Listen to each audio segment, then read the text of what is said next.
ఓయ్ వాన పడుతుంది మంచిగా ఇంటికాడ వేడివేడిగా మిరపకాయలు బజ్జీలు చేసుకుందాంపా పోదా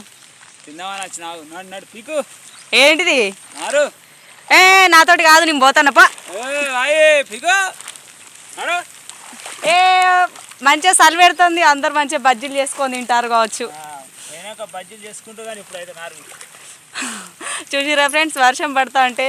ఇంటికి పోదామంటే ఎచ్చగా వేడివేడి బజ్జీలు చేసుకొని తిందామంటే నారు వీకుదామంటారు చూసిరా రైతులు అంటే ఇట్లా కష్టపడాలి ఎండ కొట్టినా వాన కొట్టినా ఏం చేసినా చూసిరా జై జవాన్ జై కిసాన్ ఇట్లా మాట్లాడుకుంటూ చెరో పని చేస్తున్నాం ఓకేనా మీరు కూడా ఇట్లా చేస్తురా చేస్తే కామెంట్ బాక్స్లో కామెంట్ చేయండి విలేజ్ నేమ్ కూడా మెన్షన్ చేయండి ఓకేనా మీ దగ్గర వర్షం పడుతుందా లేదా అని మెన్షన్ చేయండి తుఫాన్ అయితే 3 రోజుల నుండి అయితే మూసింది తెరుస్తలేదు అసలు సూర్యుడే కనబడతలేడు ఎట్లున్నాడో తెలియదు ఇక